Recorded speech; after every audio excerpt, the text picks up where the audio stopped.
The Local General Store is Oahu's first whole animal butcher shop, sourcing exclusively local meats. We have homes for every single cut, every single piece of that animal. We stock a lot of our cuts in the display case. Cuts that don't make it in there, we turn into deli meats, pâtés, spam, comfort food that people here in Hawaii can relate to. The whole local movement has grown a lot in the past 10, 15 years. But what I think can be improved is the access to local meat, and that's exactly why we started this shop. The accessibility of local proteins for local people.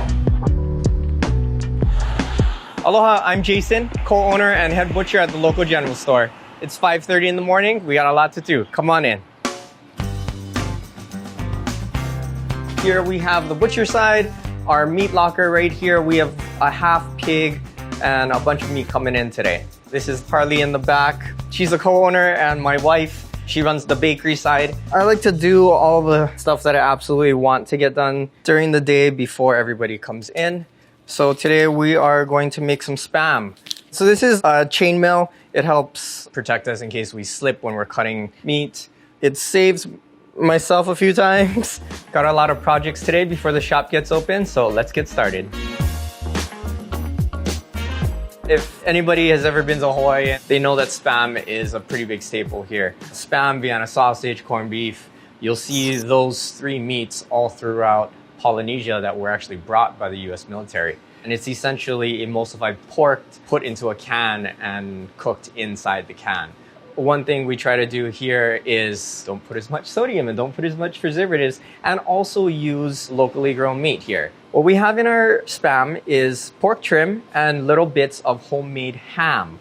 The spam is finely ground, so we ground what's called a progressive grind. So we'll grind twice through our large die, twice through our medium die, and we have a really small die here that will grind twice through that. One really neat thing about being a whole animal butcher shop is that all of our grind consists of what we call trim. Trim is all the odds and ends of all of our steaks and our roasts that we have to square off, and then all of that flavor gets into 1 pound of spam here.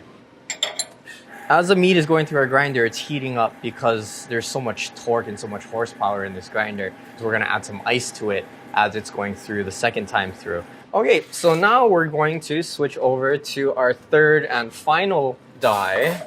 We're going to add our spices. Salt, white pepper, paprika, sugar. The potato starch helps absorb any excess moisture that comes out from the ice, gives it that kind of like bouncy snappiness. You do see bits of meat and fat in here. It's kind of speckled. This fine grind will help even that out a little bit.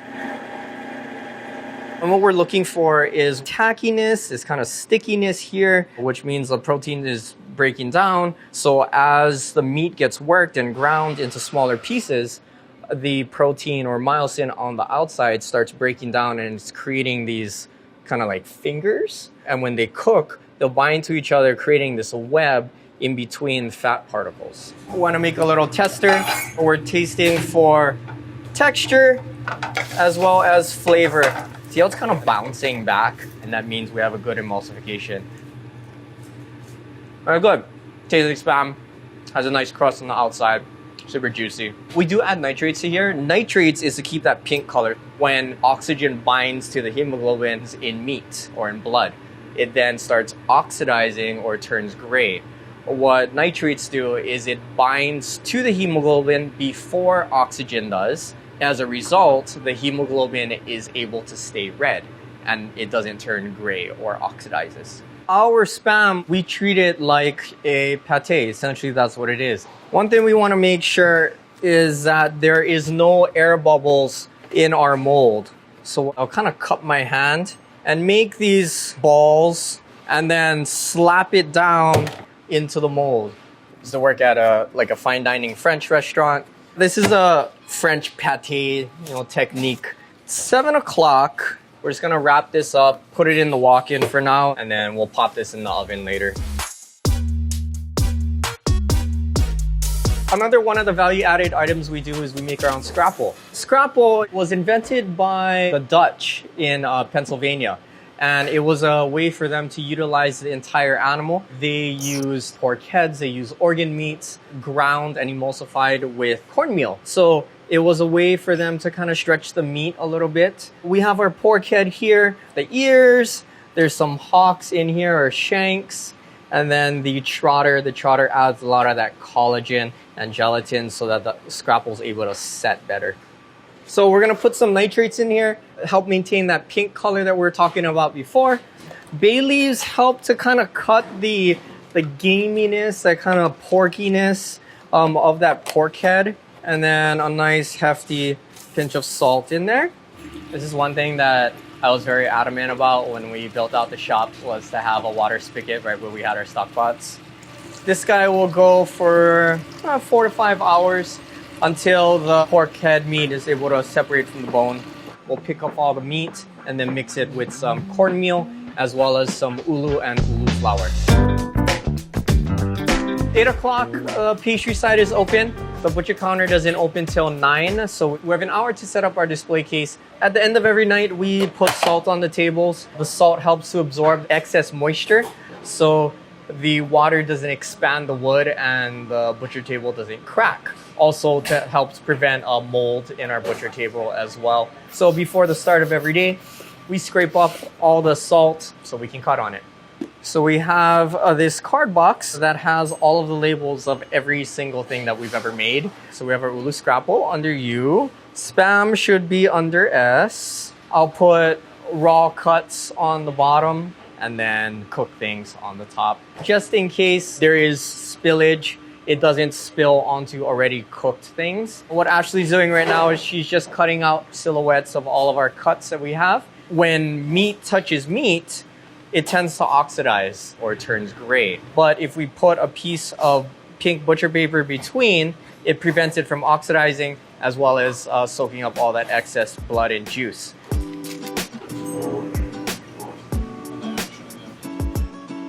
The chickens are from Ludovico Farm in Waialua.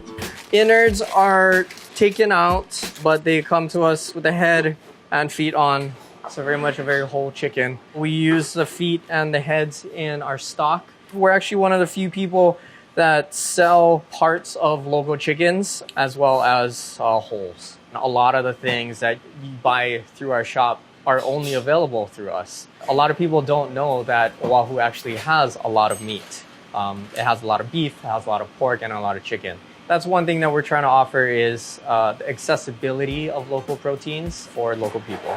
Looks like the truck just pulled up for our deliveries, so we're getting our beef delivery in right now.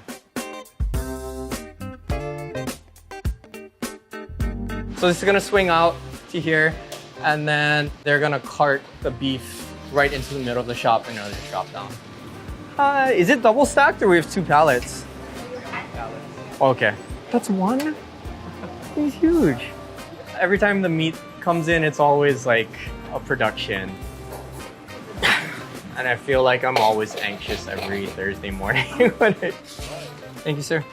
So here we have our slaughter summary. Each carcass gets assigned a code, the time that it was slaughtered, how old it is, less than 30 months, and then also the weight of it dressed.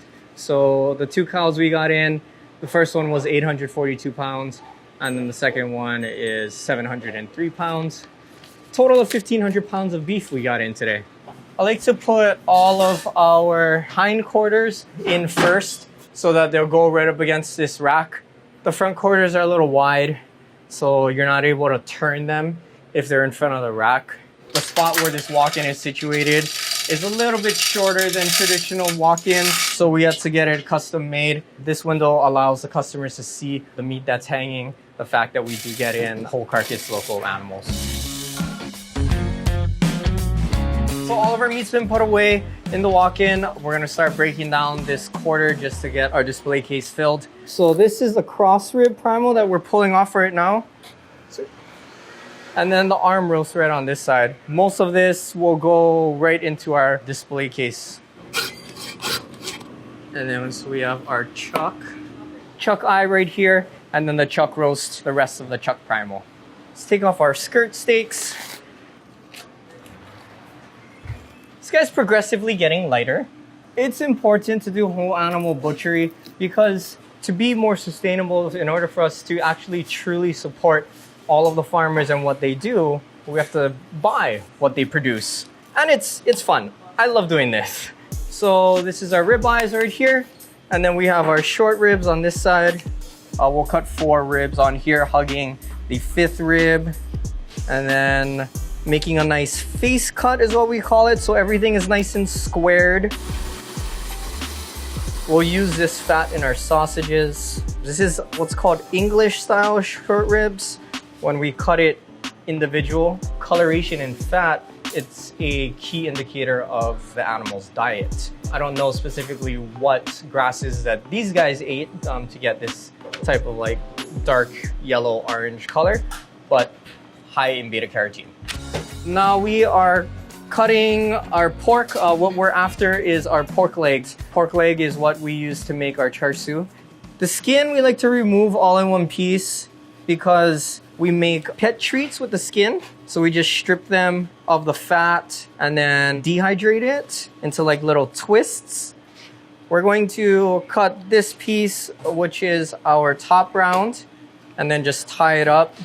So once it gets seasoned and roasted, then it gets handed over to the pastry team. The pastry team then slices it very much like a deli meat, and then they season it with our house-made char siu marinade. Consists of fermented red bean paste, ginger, garlic, shoyu, and brown sugar. And then that gets rolled into our croissants. We do a 1.5% by weight in salt, and then a quarter of that in black pepper. So this is gonna sit overnight in our walk-in, and then we're gonna roast it tomorrow. It is just after 12:15 right now. Last production task of the day is finishing the scrapple that we started earlier. So this is our pork head that we put in the morning. It's we're going on like 4 or 5 hours right now. So as you can see, all of that meat has fallen off the bone. And see, like some of the bone is like perfectly clean.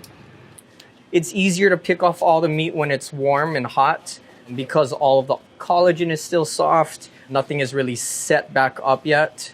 We were fortunate enough to get some ulu from the ulu co-op. They purchase it from the farmer directly. They core it, they peel it, and they par cook it. We're just gonna small dice this and then fold it into our polenta on the stove. So our polenta, it's a little loose right now, but that's totally fine because once we add our ulu flour, it'll be able to tighten up a little bit. So ulu flour is just ground up ulu. It adds a nice nuttiness to the scrapple and it also adds kind of that binder instead of using traditional flour. And it's just great. You can see all the little bits of ulu in here. It does have that flavor from that ulu flour as well. We just put up some chopped up sage in here too. So this is gonna then be put into our terrine molds, set overnight so the polenta hardens and then that stock is able to congeal and then we're able to turn it out and then slice it up for customers to buy. Customers are starting to come in. It's getting a little busier right now, so we're gonna tend to the case after this. So it's 1 o'clock, we're all done with our production tasks for the day. Now it's just a matter of keeping the case full. Our everyday comprises of helping our customers as they come in. If they want a specific cut that's not in a display case, we're gonna then go into the walk-in, cut it for them and bring it out. Trim it up to their specs, wrap it up and check them out.